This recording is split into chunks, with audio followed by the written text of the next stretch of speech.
was a teenager, I wanted to play the guitar because, well, chicks. Chicks, ladies, women, young girls who really liked when a boy could play the guitar. Oh. Yeah, you know. You remember those musicians, man, something about them. So I wanted to make music, you know. I wanted to tell my stories through music. And so I purchased a guitar with my lawn cutting money. And I took lessons every week, and I practiced every single day, 2-3 hours at a time. Really dedicated myself to it. And I can't play the guitar. I can't. I can play you chords. I can make the notes. But I can't make music with that instrument, if you understand what I mean.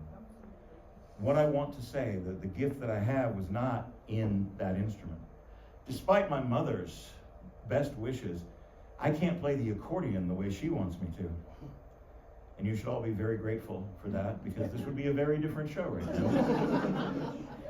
Aidan Sinclair's Underground Accordion Emporium. Not one of you would have bought a ticket to see that show.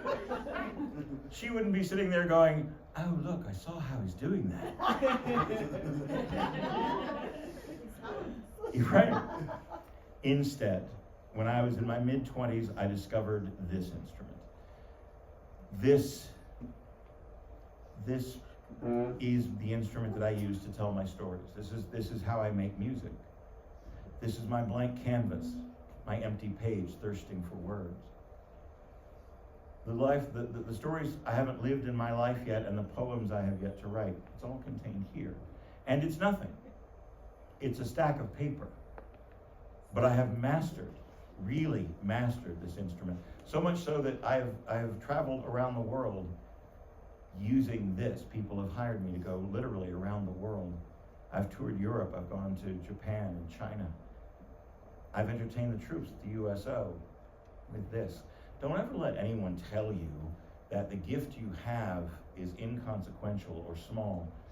I've been around the world with a stack of paper in my hand. You are incredible. I am what my grandmother used to call stupid good. Stupid good simply means that there are things that I can do with this particular instrument that I'm not even sure how I do them. My hands have this memory of the way to do this and make it interesting and special. And so there's going to be some things that even if I wanted to explain to you how I was doing them, I wouldn't be able to. What I'm doing here is I'm mixing the cards thoroughly. I'm doing what's known as a North American riffle shuffle with a bridge. Most people in North America tend to shuffle in this fashion. The deck is divided roughly in half. Pressure is put in with the first two fingers and held in place by the thumbs.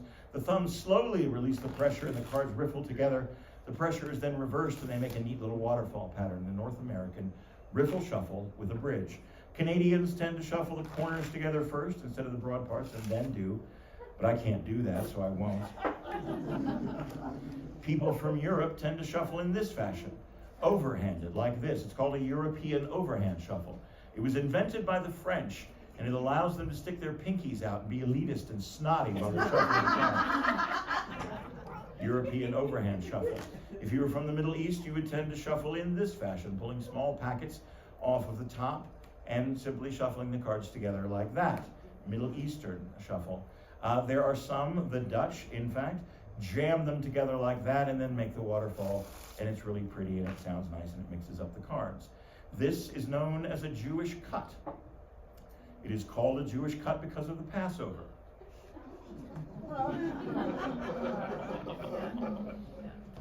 Time out. Was anyone offended by that joke? A few weeks ago, a gentleman in here got mightily offended by that joke and called me out in the middle of the show. I want to make sure that no one got offended by that joke. Even if you were mildly offended by that joke, I have 112 other religious cuts that I can do. I can change it up right now. If you'd rather see me do a different religious cut, if it fits you better, I will do that. Was there something else you'd rather see? Pardon me? No, I really want her to talk. What did you say? I'd like to see the You'd like to see them all. I don't have that amount of time. But if there's important, exactly right. Is there a religious cut you'd like to see? Anyone of them? Baptist cut. Baptist cut? Yeah. I gotta remember. Hold on. Baptist cut. God, I had that one too, and I forgot. It's something about. Oh no. Oh, Baptist cut.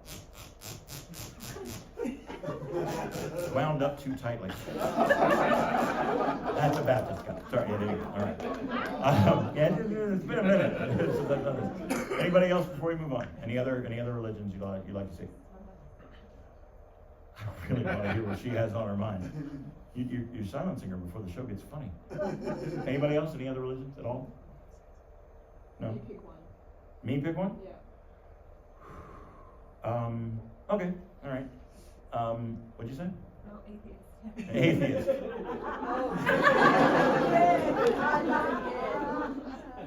What card?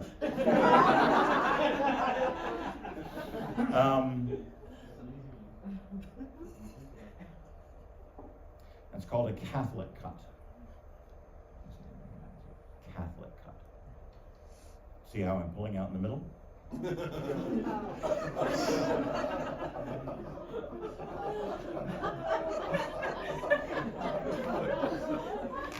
I agree.